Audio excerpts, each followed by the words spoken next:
मंदिरं काय आहे? तुमच्यासाठी किंवा माझ्यासाठी मंदिर ही धर्माचा किंवा आपल्या देवतेचं राहण्याचं ठिकाण असलं, आपल्या आध्यात्मिक केंद्र असलं, तरी सुद्धा मंदिर हे आपल्या समाजाचा आरसा आहे. ज्यावेळेस आपण या सगळ्या मंदिरांच्या जडणघडणीचा विचार करतो, 800 वर्षांचा काळ गेलाय आणि 800 वर्षानंतर या मंदिराकडे बघण्याचा आपला दृष्टिकोन बदलतो. मंदिराची शैली ठरवली जाते मंदिराच्या शिखरावर. पण हेमाडपंथी नावाची कुठलीही शैली जगात अस्तित्वात नाही. हेमाडपंथी शैलीतलं एकही मंदिर जगात अस्तित्वात नाही. शिल्प ओळखायचं कसं? फार बेसिक असतं. 3 नियम आहेत. एक फार इंटरेस्टिंग शिल्प इथं की जे शिल्प महाराष्ट्रात खूप रेअर आणि महाराष्ट्रात बांधलेल्या सर्वात पहिल्या 5 मंदिरांपैकी ते मंदिर आहे. त्या मंदिराला म्हणतात केवल नरसिंह मंदिर.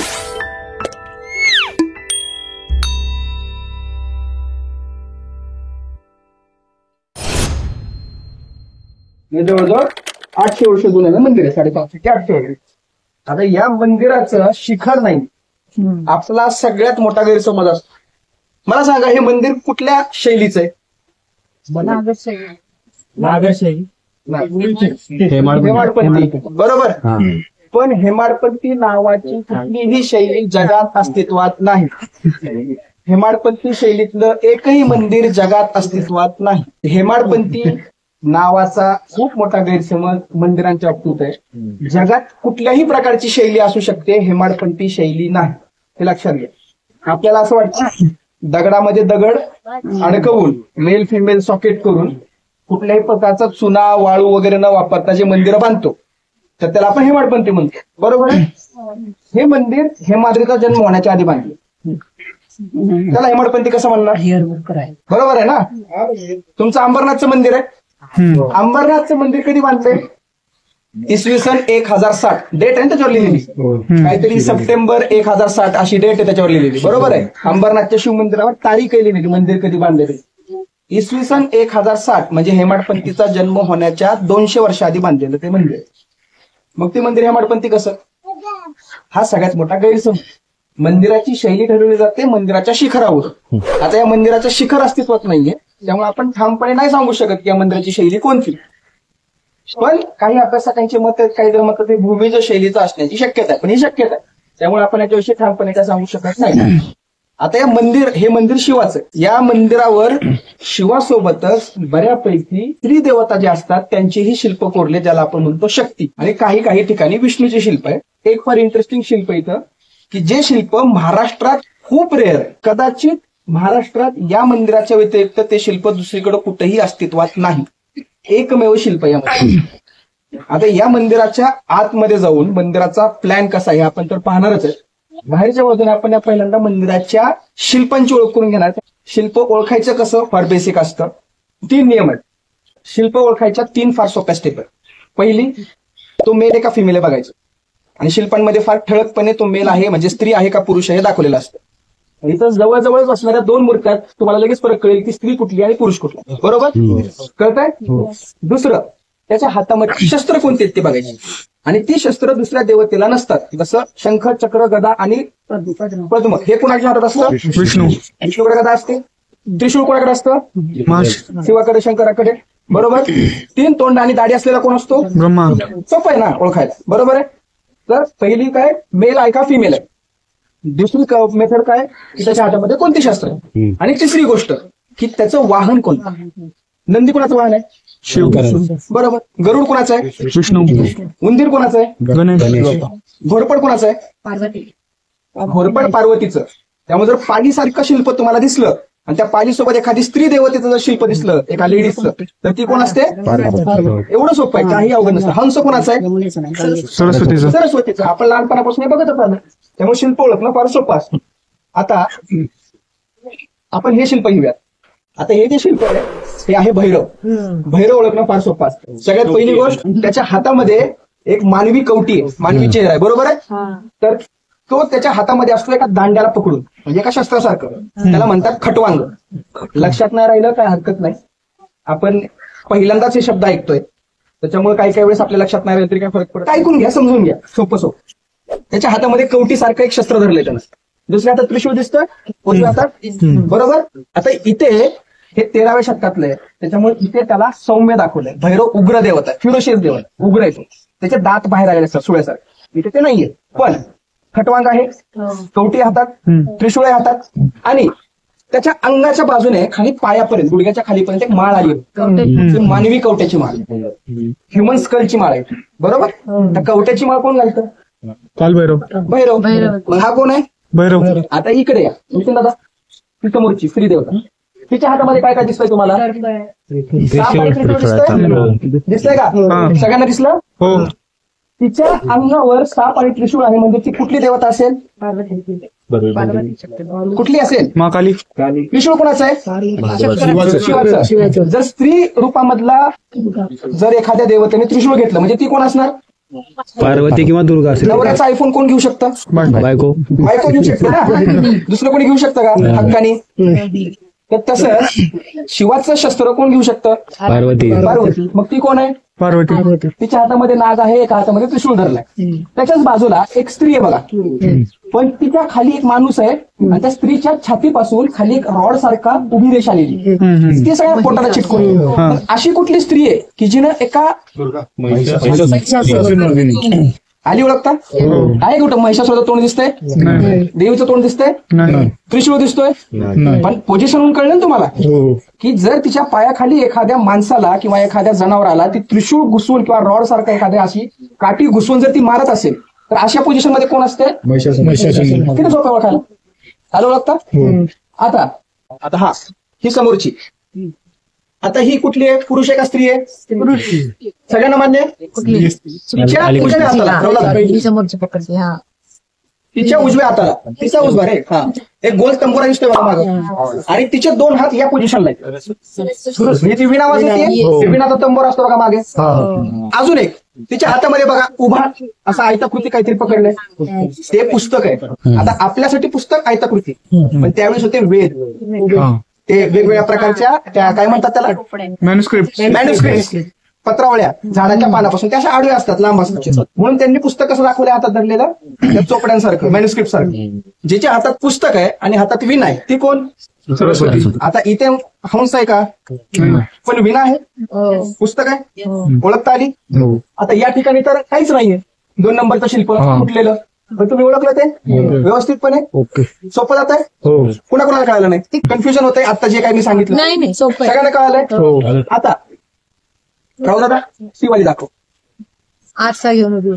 आणि नितीन दादा ती वाली दाखव. डमरू एकीच्या हातामध्ये, आणि राहुल दादा जिच्या समोर उभारलाय तिच्या हातात काहीतरी तिला असं पकडलंय, ते आरसा आहे, ती आरशात बघतीये. राहुल दादा आणि नितीन दादा ज्या 2 मूर्त्या दाखवत आहेत त्या आहेत सूरसुंदरी. सूरसुंदरी या स्त्री देवता नसतात, सूरसुंदरी यांना सेमी गॉड्स म्हणतात, म्हणजे या देव पण नाहीयेत आणि मानव पण नाही, याच्या मधले आहेत त्या. यांचं काम काय असतं की या मंदिरांवर ज्या ज्या ठिकाणी रिकामी जागा असते त्या ठिकाणी या सूरसुंदरी कोरल्या जातात. बुलेश्वरला गेलाय तुम्ही? बुलेश्वरला प्रचंड चांगल्या सूरसुंदरी. आता याच्यामधली जी आहे ती मृदुला आहे, नितीन दादाची दाखवतोय ती, जी डमरू वाजवती ती डाव्या हाताची, तुमच्या उजव्या हाताची, ती मृदुला. आणि जी राहुल दादा दाखवतोय जिला हातात आरसा धरलाय तर ती आहे दर्पणा, कारण ती दर्पणात म्हणजे आरशात आपल्या ते नाही का मी कशाला आरशात पाहू. सूरसुंदरी हे स्त्रियांच्या सौंदर्याचं प्रतिकात्मक स्वरूप. मंदिरं काय आहे तुमच्यासाठी किंवा माझ्यासाठी? मंदिर ही धर्माचा किंवा आपल्या देवतेचं राहण्याचं ठिकाण असलं, आपल्या आध्यात्मिक केंद्र असलं तरी सुद्धा मंदिर हे आपल्या समाजाचा आरसा आहे. त्यावेळेस या मानकेश्वर किंवा या परिसरामध्ये कुठल्या प्रकारची लोक राहत होती, ते कुठल्या देवतांची पूजा अर्चा करायची, त्यांची कुलदेवता कोण होती, त्यावेळेसची जी लोक होती त्यांचे कपडे कसे होते, त्यांची वेशभूषा कशी होती, केशभूषा कशी होती, या सगळ्या गोष्टी तुम्हाला कशा कळणार आहेत? या शिल्पांच्या माध्यमातून. आज जर मला चित्र काढायचं झालं तर माझ्या चित्राच्या ह्याच्यामध्ये मी कधीच अशा प्रकारचं उत्तरीय पांघरलेलं ना दाखवणार माणसाला, मी जीन्सच दाखवणार, कारण मी या समाजात राहतो, मला बॅगी पॅन्ट दिसतात. तसं 12व्या शतकाची लोक इथं राहायची, त्यांना अशा प्रकारचं उत्तरीय दिसायचं. म्हणजेच काय, यांनी कुठं देवाला बघितलंय का? आणि 800 वर्षाचा देव यांना दिसला, आपल्याला का दिसत नाही? यांनी जे केलं ते इमॅजिनेशन आणि आपल्याला जे दिसतंय त्याच्यावरच केलंय ना तयार. दुसरी गोष्ट, या मंदिराच्या अनुषंगाने भरपूर गोष्टी या परिसरात चालतात. जसं की मी हे मंदिर बांधलं, मी इथला राजा, मी जर हे मंदिर बांधलं, माझ्या स्वतःचा वैयक्तिक देव हा शिव आहे, पण माझ्या राज्यात राहणारा 70% समाज हा विष्णूला मानणार. मी विष्णूचंही मंदिर बांधतो, पण मी शिवाचंही मोठं मंदिर बांधलं, जेणेकरून काय होईल, अर्धी लोक विष्णूच्या मंदिरात जाणारी शिवाच्याही मंदिराकडे येतील. मग या लोकांना कळावं की हे मंदिर कोणाचं आहे, म्हणून मी या देवी देवतांच्या वेगवेगळ्या पुराण कथातली शिल्प कोरली. जसं की शिवाने कोणते अवतार घेतले, विष्णूने दशावतार घेतलेले, तर ते मी मंदिरांच्या बाहेर कोरलं, जेणेकरून मला कळावं की हे मंदिर कोणाचं आहे. या गोष्टीमुळे काय होतं की लोक या मंदिराकडे अट्रॅक्ट होतात, मॉब जमा होतो, धार्मिक विधी प्रथा परंपरा व्हायला सुरुवात होते, सण उत्सव सुरुवात होते. म्हणजे रिलिजियस आणि कल्चरल ऍस्पेक्ट तुमचा सांस्कृतिक आणि धार्मिक जो अँगल येतो इथे पूर्ण होतो. लोक इथं आल्यामुळे, सण परंपरा झाल्यामुळे इथे पैसा येतो, म्हणजे आर्थिक गणित पण सगळे सुरू होतात. आणि तुमच्या धार्मिक आणि तिथं लोक आल्यामुळे सांस्कृतिक, त्याच्यामुळे आलेल्या पैशामुळे आर्थिक, आणि इथे समाज एकत्र येतो, त्यामुळे इथे सामाजिक घडामोडी होतात. अशा प्रकारच्या छोट्या मोठ्या गाव पातळीच्या बैठका या मंदिरात होतात. आणि या गोष्टीमुळे सामाजिक समीकरणही इथं बदलतात. आणि या चारही गोष्टींवर कंट्रोल कोणाचा आहे? माझा, कारण मी राजा आहे. म्हणजे इथं एक प्रकारे राजसत्तेचाही प्रवेश इथं होतो. म्हणजे सामाजिक, आर्थिक, सांस्कृतिक, त्याच्यानंतर राजकीय आणि धार्मिक अशा 5 गोष्टी कव्हर करणारा पॉवर सेंटर म्हणजे मंदिर. म्हणून एवढ्या मोठ्या प्रमाणामध्ये भारतात पूर्वीच्या काळी मंदिर बांधली. नागनिका राणीने शिलालेख का कोरला? नाणेघाटातच, दुसरीकडे का नाही कोरला? कारण तिथून कोणासोबत व्यापार होत आहे? सोपारा बंद आहे. आणि तिथून लोक कुठे जात आहेत? रोमला. मी जातोय ना नाणेघाटात राहायला, तिथं काय लिहिलं राणीनी? माझ्या कारकिर्दीत मी 16 यज्ञ केली, माझा पती मेल्यानंतर मी साध्वीचं जीवन जगली, मी माझ्या कारकिर्दीमध्ये एवढ्या गोष्टी सांभाळल्या, हे मी वाचतो. आणि मी जातोय रोमला आणि तिकडे जाऊन सांगतोय की आमच्या देशामध्ये एक राणी आहे आणि तिने हे केलं. हा PR आहे ना, हा राजसत्तेचा वापर केलेला आहे त्यांनी याच्या माध्यमातून. म्हणजे मंदिर हे फक्त धार्मिक सत्तेचं केंद्र नाहीये, तर आपल्या समाजाची जडणघडण या मंदिराच्या अनुषंगाने झाली. म्हणून ही मंदिरं महत्वाची, आणि मंदिरं या अनुषंगाने आपण अभ्यासली पाहिजे, ना की फक्त जायचं, देवाच्या पाया पडायच्या, निघून यायचं. हा इतिहासाचा कुठल्याही पद्धतीने अभ्यास करणं किंवा आढावा घेणं होत. ओके, आता पुढच्या शिल्पाकडे आपण सुरू करायचं. एक्झॅक्ट माझ्या मागे सेंटरला एक मूर्ती आहे, ठीक आहे, ती पुरुषाची आहे. मूर्ती ही पुरुषाची मूर्ती आहे. हा कोण आहे? पहिला नियम, पुरुष आहे का स्त्री आहे? दुसरा नियम, शस्त्र कोणती कोणती आहेत? त्रिशूळ, म्हणजे शिव आहे एवढा कन्फर्म आहे. दुसरा साप. ओके, अजून तिसरा नियम, वाहन काय? कुत्रा. कुत्रा कोणाचं वाहन आहे? भैरवनाथ. हा भैरव आहे. आता मजा बघा, याच्यामध्ये तुम्हाला कुठे नरमुंड माळा दिसतीये का? नाही, कारण ती तुटली आहे. वाटते पण तशी नाही, कमरेला वेगळं येते. परत दुसरी गोष्ट, भैरव हा 99% नग्न स्वरूपात दाखवतात. इथे सुद्धा भैरव नग्न आहे, ठीक आहे. त्याच्यानंतर इथे नरमुंड माळ नाहीये, पण त्रिशूळ आहे. पण इथं वाहन आपल्याला कुत्रा मिळाल्यामुळं ऍडव्हान्टेज झाला, भैरव ओळखता आला. पण जर कुत्राही नसता तर हा भैरव कसा ओळखायचा? त्याचे केस बघा, विखुरलेले केस आहेत, जटा अशा विखुरलेल्या आहेत, त्याच्या अशा पसरल्यात बघा वर सगळ्या. त्याचे गोल आहे ना मागचं, जटा आहेत, ते प्रभावलय नाहीये, त्या जटा आहेत. हा, तर ते केस आहेत आणि ते केस असे विखुरले आहेत त्याचे, मोकळे सोडल्यामुळे त्या जटा. आणि त्याचे दात बाहेर आहेत बघा, सुळे दिसतात का? सुळे. असा कुठला शिवाचा अवतार आहे की जो जटा मुकुट घेऊन असतो, त्याला जटा असतात, त्याचे सुळे बाहेर आलेले असतात, तो त्रिशूळ आहे हातात, नाग आहे हातात, तो नग्न आहे आणि त्याचा कुत्रा वाहन आहे भैरव. सोपं आहे, ओळखता येते. आता आपण मगाशी महिषासूर मर्दिनी बघितली, हा ती समोरची, ते जे उभारले तिथली ती. आता मगाशी बघितलेली महिषासूर मर्दिनी आणि या महिषासूर मर्दिनीत काय सेम आहे? आणि मारण्याची पोझिशन. जगात या पोझिशन मध्ये फक्त एकाच देवाची मूर्ती कोरण्यात येते. कधी कधी नरसिंह पण असतो, पण फार कमी वेळेस. पण महिषासूर मर्दिनी कायम याच पोझिशन मध्ये कोरण्यात येते. याला म्हणतात आलीढा मुद्रा. आलीढा. ओके. आणि या मुद्रेत जर तोंड नसलं, खाली म्हैस नसली किंवा माणूस नसला, काहीच नसलं, फक्त एक पाय वर ठेवून एक पाय खाली ठेवून जर त्रिशूळ मारण्याच्या पोझिशन मध्ये जर स्त्री देवता असेल, तर झोपेजून जरी तुम्हाला उठून विचारलं तर आपण सांगायचं महिषासूर मर्दिनी. आपली जी तुळजाभवानी आहे, आई तुळजाभवानीचं रूप सुद्धा किंवा तिची पोझिशन सुद्धा सेम अशी. आणि आज आपण जी कमला भवानी बघितली, किती जणांनी बघितली मला माहित नाही, आज व्यवस्थित, तर तिची पण पोझिशन सेम अशीच होती. बरोबर आहे. ते आता इथे एक मूर्ती आहे, तिने आपल्या हातामध्ये बाळ धरले बघा, दिसती सगळ्यांना, राहुलला दाखवतोय. तर ती सुरसुंदरी आहे, तिला म्हणतात पुत्रवल्लभा. पुत्रवल्लभामध्ये काय अर्थ आहे तो तुम्हाला कळलाच असेल. जी आपल्या हातामध्ये किंवा कडेवर मुलाला घेऊन उभी आहे अशी स्त्री. आता हे कशाचं रिप्रेझेंटेशन आहे? मातृत्वाचं. मी जे मगाशी म्हणलं की सुरसुंदरी कुठे ना कुठेतरी स्त्रियांना रिप्रेझेंट करतात, तर त्याचं ते प्रतीक आहे. आता या मंदिरामध्ये ज्या ज्या ठिकाणी देवांच्या मूर्त्या कोरल्यात, त्या बरोबर बाहेरच्या बाजूला कोरल्यात. करेक्ट आहे. ज्या महत्वाच्या देवता आहेत त्यांच्या मूर्त्या कुठं कोरल्यात? बाहेर. पण ज्या दुय्यम दर्जाच्या देवता आहेत, ज्या सेमी गॉड्स आपण म्हणतो, सूरसुंदरी वगैरे, यांच्या मूर्त्या कुठं कोरल्यात? आतल्या बाजूला. म्हणजे देव कोणते आणि देवाच्या व्यतिरिक्त असणारे बाकीचे घटक कोणते हे ओळखणं आपल्याला सोपं जावं. ह्याची पण रचना माणसाने हे मंदिर निर्माण करताना केली.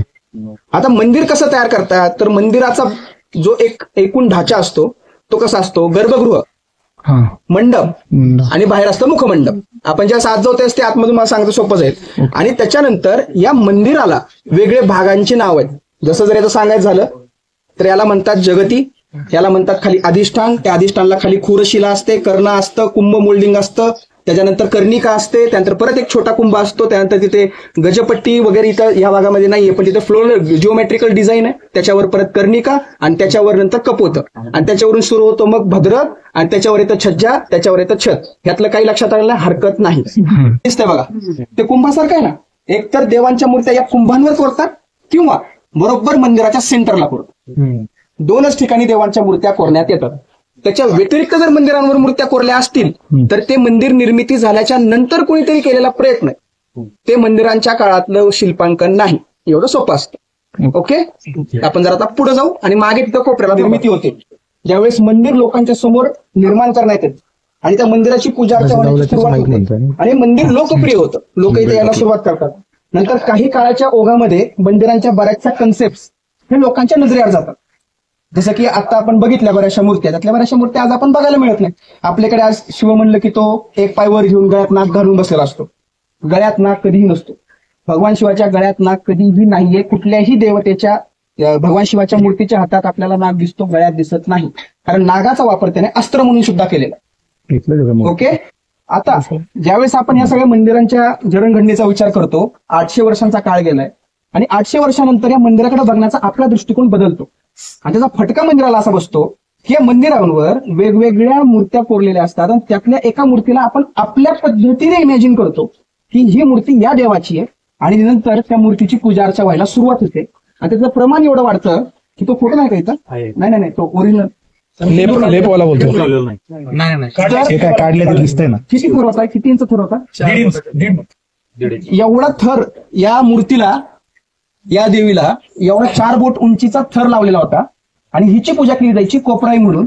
आणि दुसऱ्यांदा मला जेवढं आठवतंय तेवढं सटवाई म्हणून, पण की ही बरोबर ना कोपराई म्हणूनच केली जायची. कोपऱ्याची आई म्हणजे हा कोपरा आहे ना, म्हणून इथल्या स्थानिक लोकांनी हिची कोपराई म्हणून पूजा अर्चा करायला सुरुवात केली. तर झालं असं, म्हणजे आता याच्यात काही लोकांची चूक नसते, हे आपलं एखाद्या गोष्टीविषयी एक ज्ञान नसतं, माहिती नसते. आणि अर्थात 800 वर्षाचा काळ गेलाय, सूरसुंदरी नावाची ट्रेडिशन आपल्या समाजात नाही, त्यामुळे ही ट्रेडिशन मागं पडली आणि कोणीतरी याला कोपराई म्हणून नाव दिलं, शेंदूर लावला, त्याच्यावर शेंदूरला थरवर थर चढत गेले आणि नंतर ही मूर्ती कुणाची हे कळणं बंद झालं. ज्यावेळेस पुरातत्व खात्याने काही अभ्यासक इथं आले, त्यामुळे देगलूरकर सर असतील, माया शापूरकर मॅडम असतील, जामखेडकर सर असतील किंवा इतर बरेच जण असतील, यांनी सांगायला सुरुवात केली की ही देवी नाहीये, ही एक सूरसुंदरी. आता सूरसुंदरी देव आहेत का? सेमी गॉड्स आहेत, आपण मागाशीपासून बघतोय ना. तर ही एक सूरसुंदरी आहे आणि हिचा शेंदूर काढला पाहिजे. त्यांनी तो शेंदूर काढला, त्यानंतर ही मूर्ती अशा स्वरूपामध्ये पहिल्यांदा समोर आली. ही समोरची मूर्ती ही आहे पत्रलेखिकेची. पत्रलेखिका ही एक प्रकारची सूरसुंदरी आहे. हिच्या डोक्यावर एक प्लेन पाटी दाखवण्यात येते आणि त्या पाटीवरती काहीतरी लिहित असते. महाराष्ट्रात धर्मपुरीचं मंदिर सोडलं तर कदाचित कोपेश्वरचं, खिद्रापूरचं मंदिर, हे 2 मंदिर जर सोडली तर इतर कुठल्याही मंदिरावर जिथे जिथे ही सूरसुंदरी कोरली आहे तिच्या पाठीवर काहीही लिहिलेलं नाहीये. फक्त धर्मपुरी बीडला जे आहे आणि कोपेश्वर खिद्रापूरला, कोपेश्वरविषयी मी जरा कन्फ्युज आहे, याच ठिकाणी फक्त आपल्याला त्या पत्रलेखिका काहीतरी लिहिते असं दिसतं. हिचं नाव आहे पत्रलेखिका. ही पत्र लिहिते, ही सूरसुंदरी. पण लिहिणारी देवता म्हणजे कोण? किंवा सटवाई, जी लहान मुलाच्या डोक्याला, आणि बाजूला सटवाई देवीचं मंदिर आहे, त्याच्यामुळे ही कोपऱ्यावरची देवी आहे. कोपऱ्यावर तयार केली म्हणून हिला नाव पडलं कोपराई, कोपऱ्याची आई. आणि त्याच्यानंतर हिच्यावर शेंदूर चढवण्यात आला आणि खूप सुंदर मूर्ती शेंद्राची आड लपली. अशीच गोष्ट रामटेकची. रामटेक माहिती सगळ्यांना, नागपूर जवळचं. रामटेकला एक 8 फुटाचा हनुमान होता. विचार करा, 8 फुटाचा हनुमान, आडवा तो 6 फूट आणि तेवढा शेंद्राचा डोंगर, आणि तो कमीत कमी एक 6 ते 7 इंचाचा शेंद्राचा थर होता. अरविंद जामखेडकर सर त्या मंदिराची साफसफाई करत होते. साफसफाई करत असताना त्यांनी तो शेंद्राचा थर बाहेर काढला आणि तो 8 फुटाचा हनुमानाचा शेंद्राचा थर बाजूला केल्यानंतर आतून काय निघाला असेल? मांडी घालून बसलेला नरसिंह. आणि मग त्या मंदिराचा बाकीचा शेंदूर काढला त्यास एक शिलालेख सापडला मंदिराच्या भिंतीवर. आणि तो शिलालेख होता राणी प्रभावती गुप्तचा.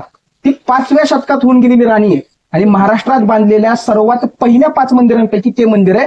त्या मंदिराला म्हणतात केवल नरसिंह मंदिर. गुगल करा निवांत गाडीत बसल्यानंतर. केवल नरसिंह मंदिर. त्यातली नरसिंहाची इमेज बघा. 7 फुटाचा नरसिंह, आडवा 6 फूट असा मांडी घालून बसलाय आणि लोड म्हणून त्यानं ते चक्र असतं ना विष्णूचं, ते चक्र लोड म्हणून घेतलंय. पण तो लोकांना हनुमान वाटला.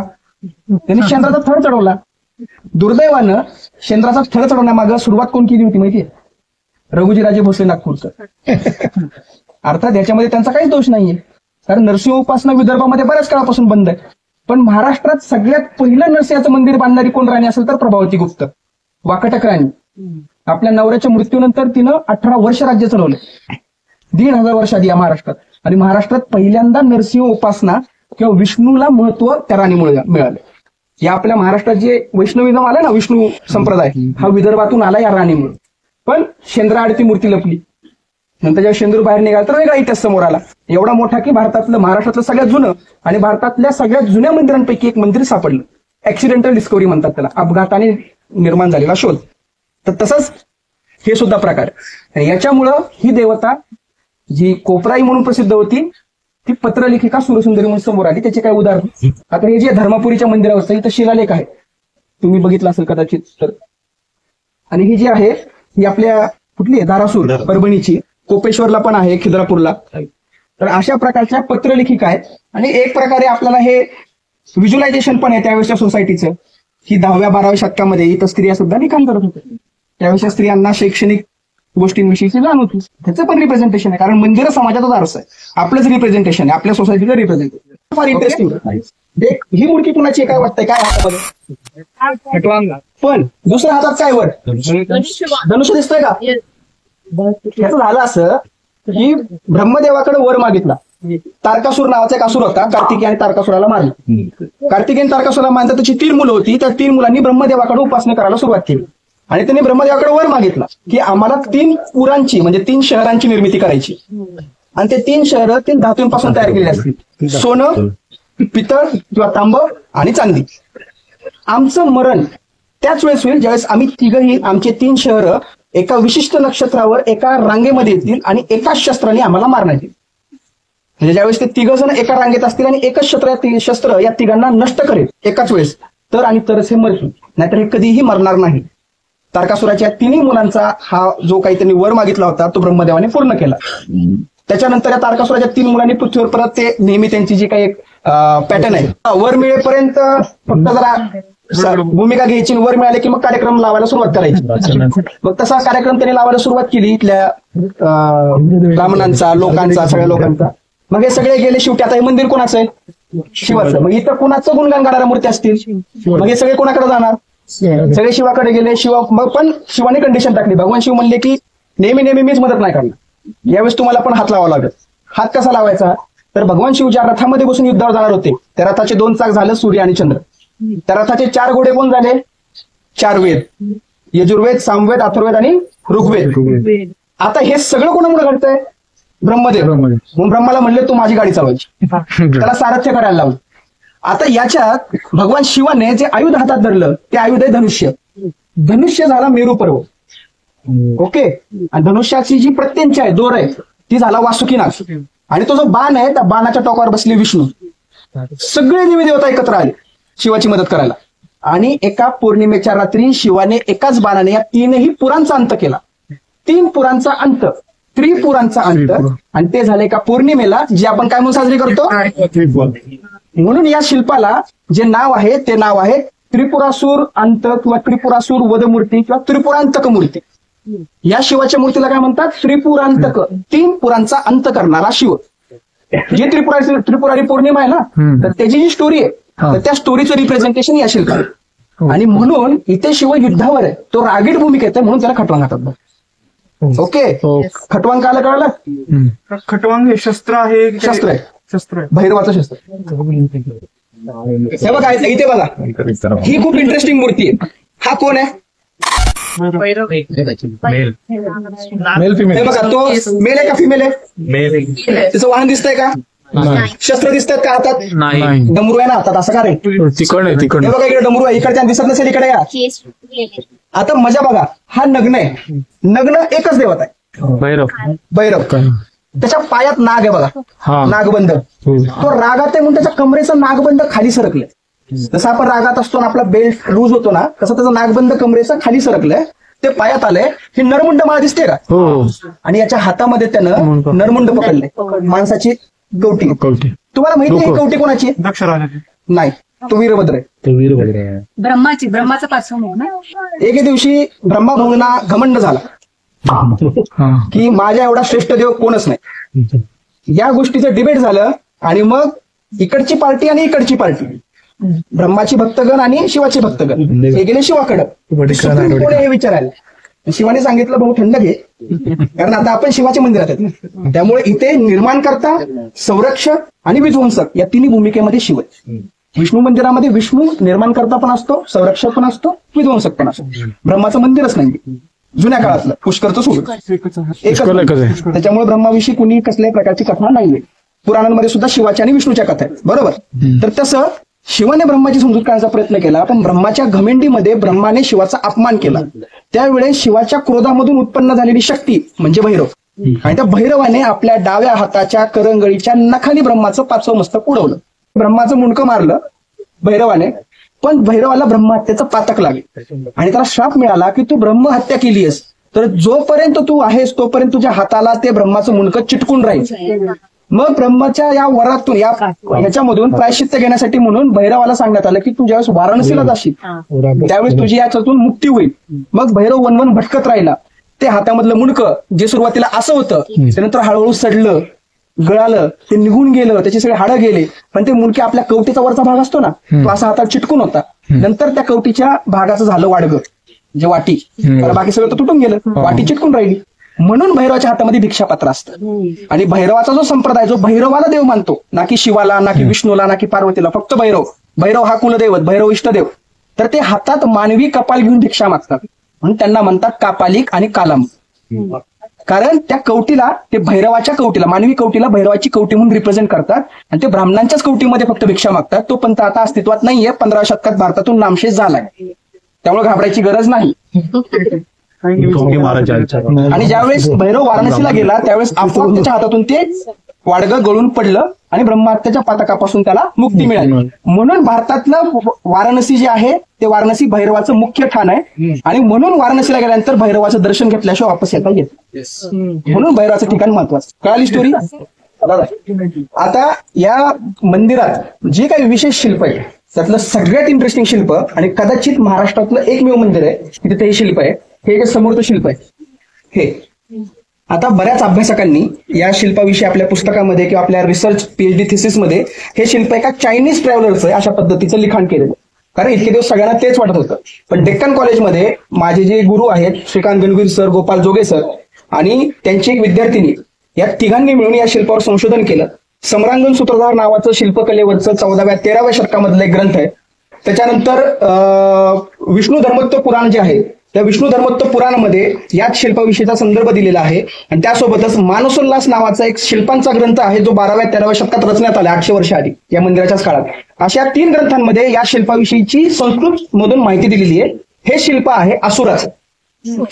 ज्या प्रकारे मंदिरांवर देवता, सेमी गॉड्स आणि डेमिगॉड्स, डेमन्स म्हणजेच असुर. तर हे शिल्प आहे असुराचं. हा बुटका आहे, डॉर्फ आहे, हा बुटका आहे. त्याचं पोट बेलीसारखे मोठं आहे. आता इथं शिल्प खूप सुंदरतेने दाखवलंय त्यामुळे जाणवत नाही, पण तरी सुद्धा तुम्हाला त्याचं पोट मोठं दिसतं, तो बुटकाय दिसतो. त्याचे दात असे खूप उग्र स्वरूपात बाहेर आले बघा, दिसतात. त्याचे केस बघा कसे भैरवासारख्या त्याच्या जटा विखुरलेल्या दिसत आहेत. त्याचे डोळे बघा मोठे आणि बटबटीत आहेत.